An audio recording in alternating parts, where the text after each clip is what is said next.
relative, but he is an enemy. That's called Abhasa Bandhu. So also, whatever it is, you say, Apata Pratiti. Apata Pratiti. Superficially, it looks like good, but really, look at it, it's really dangerous. But somehow the word crept into Apata Madhuram. Some songs, when we hear, we say it's Apata Madhuram. Aha. What do you think by saying so? Apata Madhuram means totally beautiful. The intention is good to say that it is totally beautiful, but it's not the right word. When you say Apata Madhura, that means superficially it is beautiful, but really it is not. That's called Apata Madhura. No. But somehow people used to say that, oh, Apata Madhura. This is called Apata. Abhasa. It shines like something good, positive, but it's really negative. That is what Ravana faced the wrath of Rama then. So he thought that arrow protects him. Chechala, he moved. Chapancha, the bow, piece of the bow, which he was holding in his hand. Mumocha, he just left it, dropped it. Viraha, he was very powerful, but still, he just shaken and dropped the piece of bow. And immediately Rama stopped and said, Gacchanu janami ranarditastavam. Hey Ravana, I leave you now. Just go home. Go home. Pravisya ratrim chara lankam. Go. Go and spend the night taking all kinds of services like massage and stuff. Tomorrow, come back, but not like this. Take a powerful chariot, okay? And bring an efficient chariot here. Strong bows and arrows. Okay? And come prepared. Tada drakshyasi me balam. I'll show you what I am then. Okay? Go. I permit you to go back home. Do you expect that any person says so? When Ravana became captive in his hand, he would have shooted another just arrow and finished him. That's it. The whole thing is done. But Rama didn't do that. He said, go. It's okay. Gacchanu janani ranarditastavam. That's how he sent away. But here what the Vidalokacharya Swami says, Ivai anupayangada namatramanike. Ivai means whichever we thought as upayas. The list what is given earlier. We thought that all they help us in getting something good. So we thought them upayas. But now you realized, these are not the upayas. He is the real upaya. And when you realize that he is the real upaya, and then just to give them all parityajya. And how do you give up? Thinking, these are not really helping, not really becoming upayas for us to gain, but also they are becoming blockades to stop His grace onto us. In fact, His grace should fall on us. And for falling His grace on us, these are standing hurdles in between. Because I thought 1, 2, 3, 4, all these are what I did. So these should save me. So these are my upayas. Each one is a blockade. And how many things you kept that these are my upayas? There are so many blockades for you. Each one is a blockade, and you have to give all the blockades. Those many, coming out of those things, it becomes a big challenge for you. That is what he said. That is how you have to give them up in total. That is what the Lyap says. Parityajya, like that. So call cut. What he said there? Ivai anupayangadana makshramannike. Not only these are getting the anupayas, that means against the upayas, but call cut, they are what you call them blockades. They stand blockades for me. Like that, you have to give up all these things. Not only that, these also ultimately pave the way for us to lose the main track. First they become hurdles, and then they throw us somewhere into the den, and then we lose ultimately everything. Here is an example. They are giving another sutra. Chakravartiyai pole Irakaiku Urupu. They say, in our sampradaya, basically, the word they use, Chakravarti, is for Dasaratha. They consider Dasaratha as Chakravarti. And when they say the Rama as Chakravarti Tirumahan, Dasaratha Kumacha. They call Rama, they won't call as Rama. Whenever they use the word for Rama, they say it is Chakravarti Tirumahan. Or otherwise they use Perumal. Only these two words, most of the times, they used to say Rama. There is a reason. What is the reason? Because Lord Narayana wanted to come as a man. One becomes a man when he had a father, when he is born to him as a son. Then only he becomes a man. Now, otherwise he is some devata, isn't it? So, to prove him as a man, Rama chose Dasaratha, Pitaram Rochayamasa. He chose Rama as his, so Dasaratha as his father, and he was with them in the mother's womb for 12 months, and then he born as their baby and grew with them just like a son grows, listening to father in all respects possible, including go to the forest. Yes, sir. They said, we went. No questions. We just simply followed. That's all he did. So, he followed everything, and whenever he was introducing himself, he introduced as the son of Dasaratha. Because born as a son means is a good evidence for one to prove as a man. So he wants to be like that. That's why our people, Acharyas, while doing the Mangalasasana to Rama, Chakravarti Tanujaya Sarvabhaumaya Mangalam. Chakravarti Tirumahan. Tirumahan is the son. So Chakravarti Kumaraya, Chakravarti Tanujaya, Tanuja. You know the meaning of the Tanuja? Tanu is the body. Ja means something born. So he born from his body. Then how can he become he won't become a man then? How can you say him as a devata? No, he is no more a devata, he is 100% man. And a Padharanal Manav.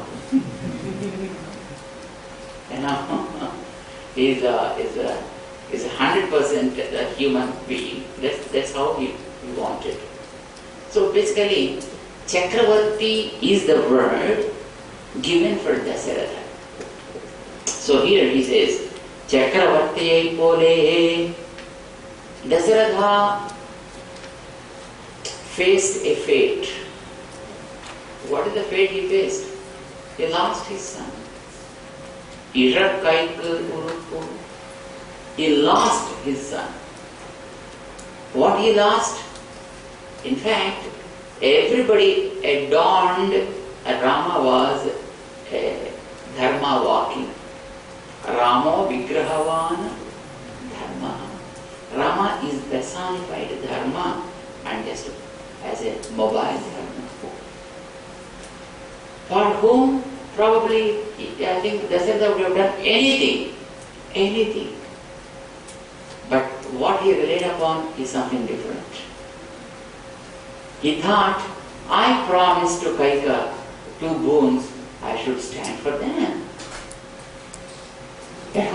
You promise something to someone, for what? What is the proof that you have to stand on your promise? Where do you stand on your promises? What is the purpose? It pleases God, isn't it? When it pleases God and you want to stand on your dharma, that means on your satyavak palana, if God right away is standing in front of you, and is it necessary for you to depend upon something else than Him? To keep Rama with you, I think you would have just given up your word also. That would be far better. But he thought, standing on my own word is more important than Rama, he thought, because he never considered Rama as the Lord appeared. He thought him as just his own son, that's all. He was pretty much thinking Rama as his son only. That's so, his concern towards Rama. But he loved him so much because of his qualities and because of his obedience and so on. So, to fulfill the promise he gave to Kaika, he sent Rama to the forest. Rama is Sakshat Dharma. And fulfilling the word is Abhasa Dharma. And standing on the Abhasa Dharma, he sent the Sakshat Dharma to the forest. And then what happened ultimately as a result of that? Do we think that Dasharatha went to Swargalokam or Moksha? He didn't go to the Moksha at all. When people say, just have a glance of God and you get a moksha. Do something to God and you get moksha. Chant His name and you get moksha. When so many things are said like that, Dasharatha having Rama as his son and was there with him for many years, almost 24 years. 12 years as a boy, and gone and got married and returned, and then for 12 years, almost 24 years, plus 1, maybe 25 years, he was with Rama, just hugging him and, just playing with him and dancing with him and feeding him. And so many things, he did with Rama, but he didn't go to moksha. Why didn't he go to moksha? Can you guess?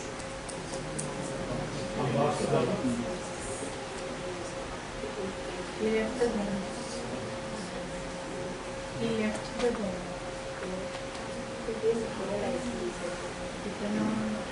He did not get moksha because he was only loving him as a son. As a son, that's it. Just a son, a normal son. He did not go beyond that. So he lost. He was not aware that he was an No. incarnation of God. He is not aware of it. But he knows that, but he is not aware of it. He didn't believe in that. See, even Gopikas did not get moksha. You know why? Because they thought him as a nice boy. That's it. He was a nice boyfriend. So they just played with him. That's it. They did not get moksha, just they remained there only. So people had the 16,000, the women who came from Narakasura, all they came with him to Dwaraka. He brought them all to Dwaraka. And because they pleaded, Krishna, we were having some shelter so far, Narakasura as our savior, and now he was killed. And we can't go back to our homes. So where should we go now? What is the protection to us? So Krishna, please, you take care of us and we want you. Then Krishna said, that's okay, just come on. Because Krishna Avtara is compatible for everything. So he said, no problem, just come on. And then he constructed 16,000 quarters and a big township. And then he organized everything. And he was with everyone. Nobody was unhappy, it seems there. Narada was the witness for that. You know the story? One day, Narada was a devotee and he was a brahmachari. Why he has to think of these things, I don't understand.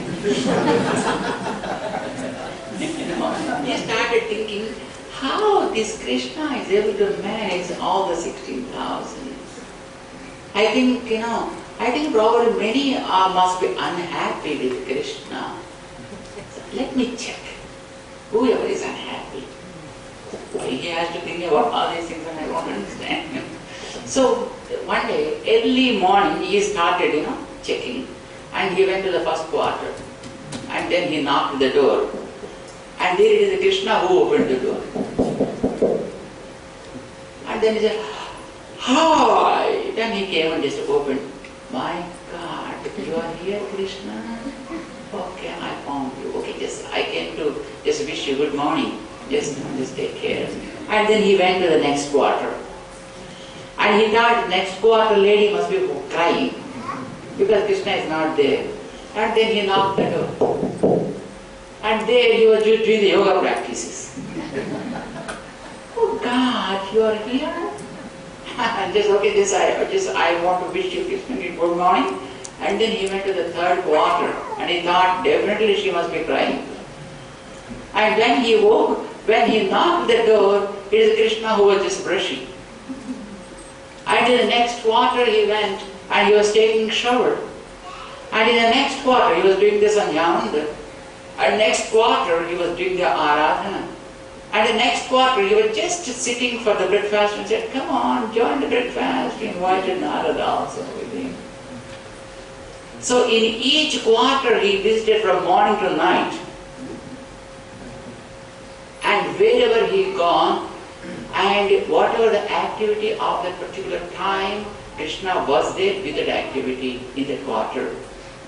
My God, Krishna, is it you? He realized that he is everywhere. In spite of that, those who were not saved, they didn't go to moksha.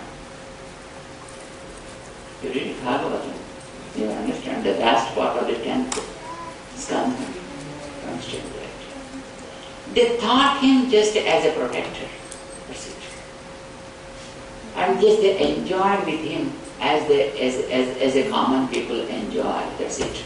But they did not think him as the Supreme Lord himself. If they would have thought, probably they would have all saved. But they did not. They didn't realize that. You know what the result? When the tsunami hit the Dwaraka, and Krishna said, hey Arjun, just take care of these pines, because in 7 days, tsunami is going to hit this area, and nothing will remain, and just you see that these people move to the safer places. And Arjuna thought, don't worry, I'll take care. He thought. And then he took, the tsunami of course hit, and Krishna Avatara was closed. And then he was taking his Gandivam, his Dhanush in his hand, and taking all the 16,000 women of the, who were in the Dwaraka, and he wanted to just come to Hastina. And on the way there was a big team of Bandukurs, and occupied these people. And Arjuna wanted to fight with them. He was not able to lift his Gandiva. Not able to lift his own Gandiva because Krishna was not there. Till then he was thinking, mine is the power, I was the warrior, I will win the war, I can do things and so on and so forth, in spite of listening to Bhagavad Gita. But that was his ego. That's how he used to feel. And the Gandiva was dragged from his hand by those bandicoots, and then they beaten Arjuna to pulp, and somehow he escaped from them. That was south of the But somehow he escaped from them, and then he ran away to Hastinapur. He ran away to Hastinapur, not able to control that. And these are the women who are caught up by the bandicoots, and they just, remain like rishis. And with moustaches and, with the beard and hair and stuff like that. All they turned as rishis. The rishis of that age, the Treta, became the ladies like that here. And so they turned as the rishis then. They became normal rishis. And then, of course, they were, left into the forest and all they've gone there. They were with Krishna, but they didn't believe in him. That's what I say. Having with God is not important. Believing in him as God is more important. That's where, we insist upon the deity, which we worship every day, back in our homes. God is with us in the form of a deity.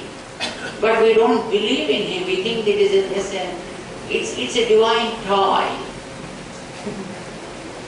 What we keep elsewhere, they are normal toys, and what we keep in the puja mandir is a good toy, and it's a nice toy, it's a divine toy. And so that's why most of the times we deal, and many of us deal like that only. And so we are not saved. So we lost the things there, we lost the connection there. But believe in that as the ultimate God himself, in that form, and that's it, you cannot do anything.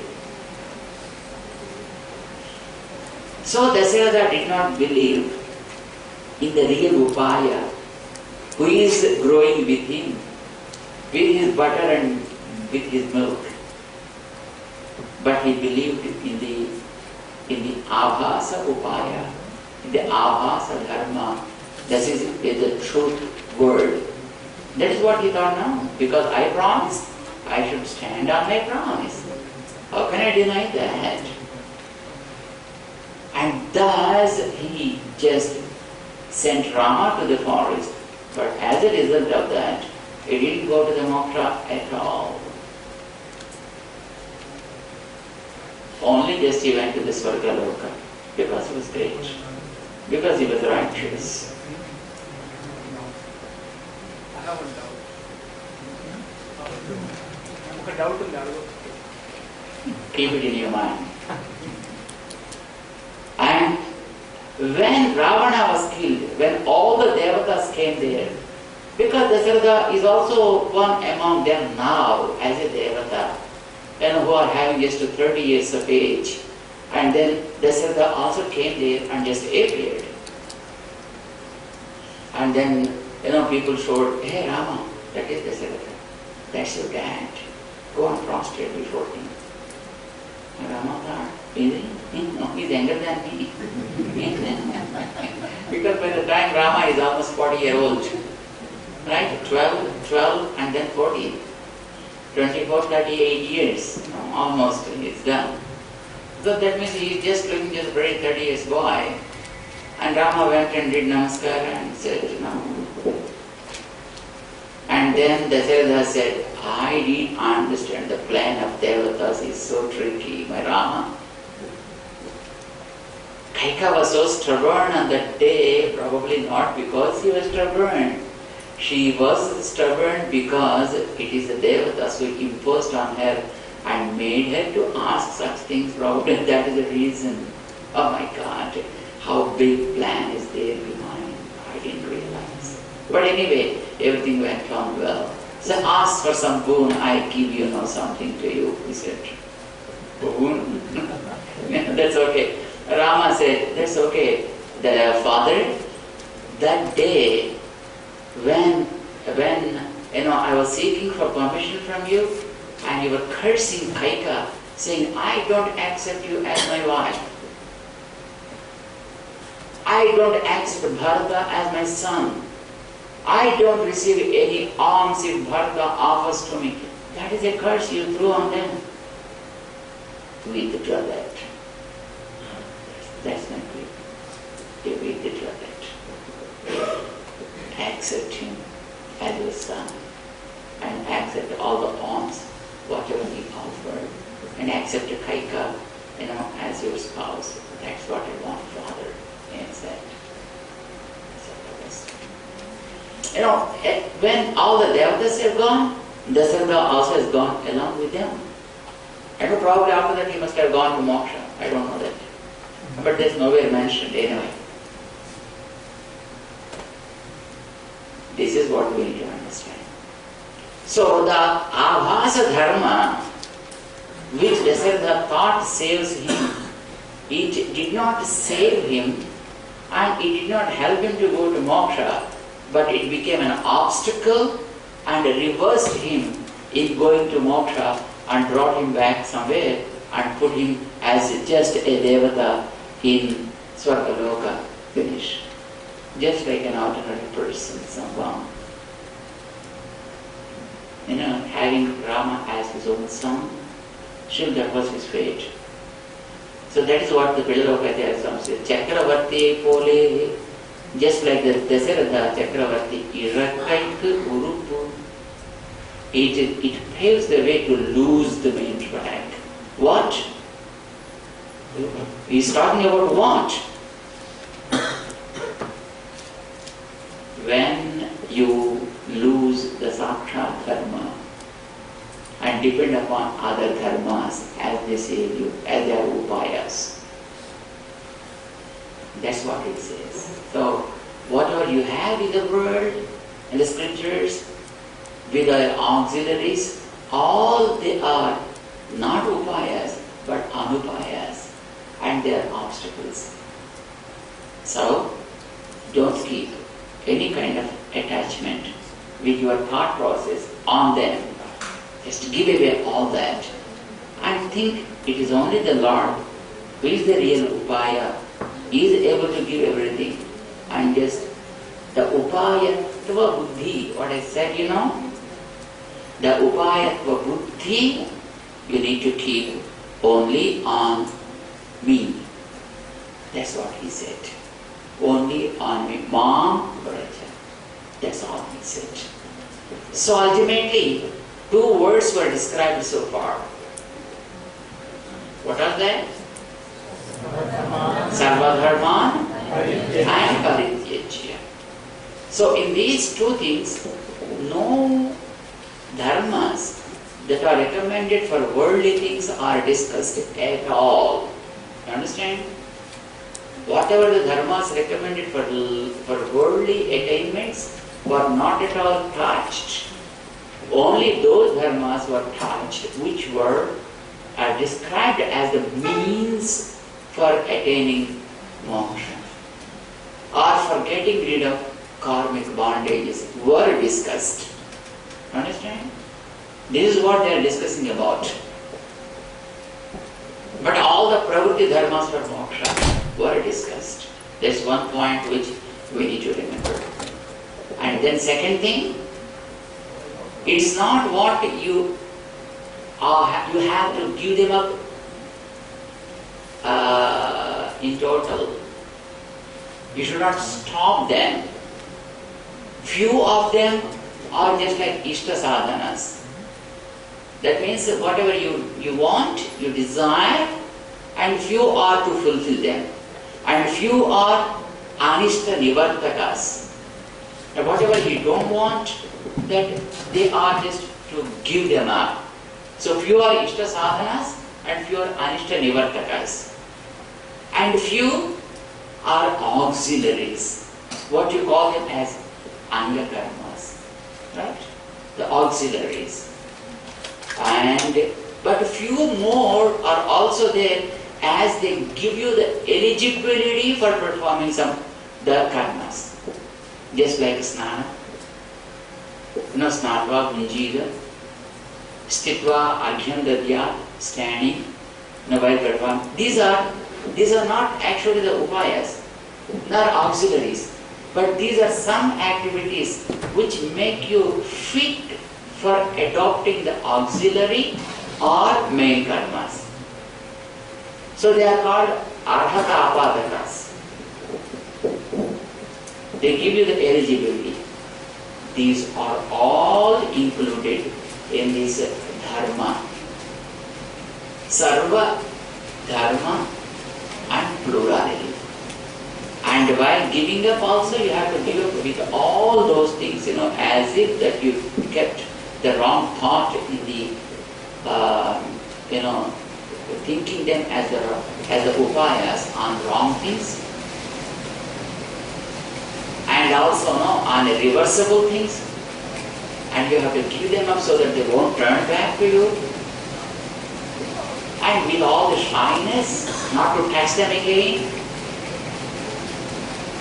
Because they not only block you, but also they reverse you. And they take you somewhere and they drown you in the big dirt from which you can never come back. Thinking that you have to give up all these things. Sarvadharman parityajya. So this is what they said so far. Okay? Now there are some questions creep into this. So the questions are addressed now.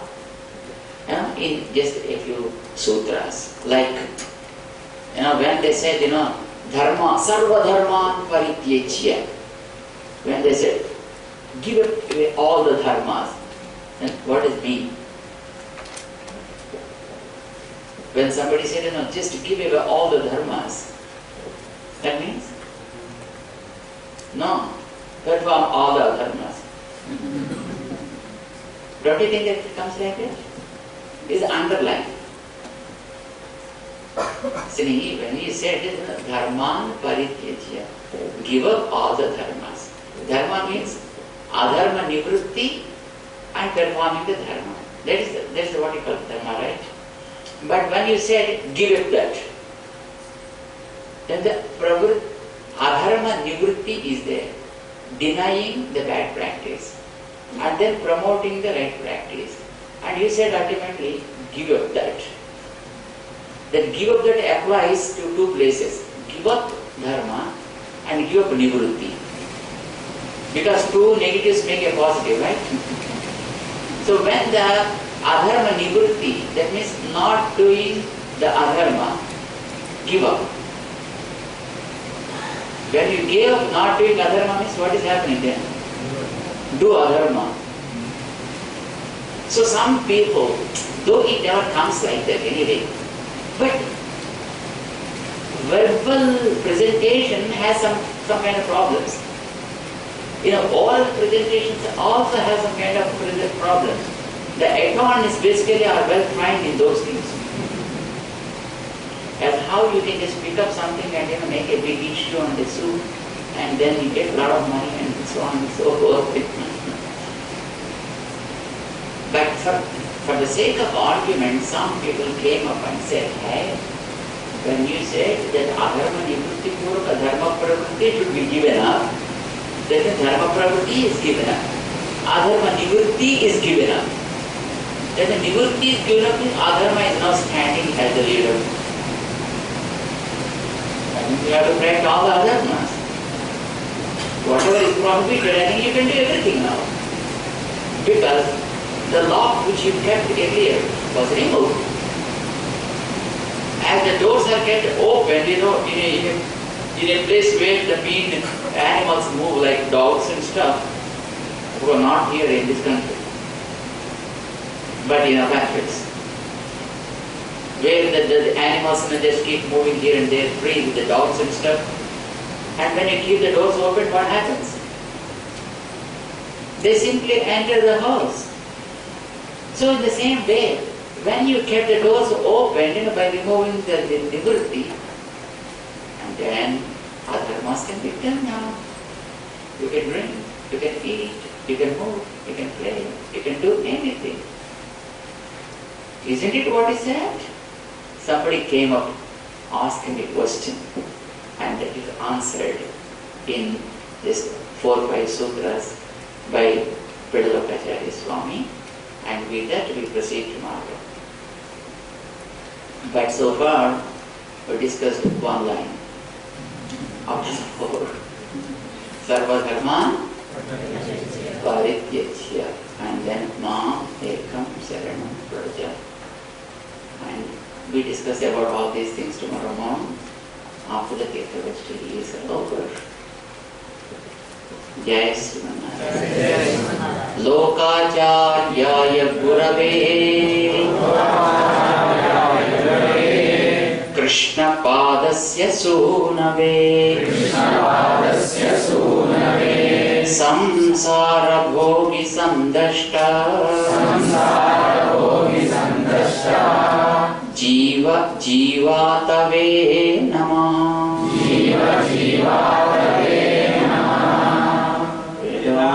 Vedanta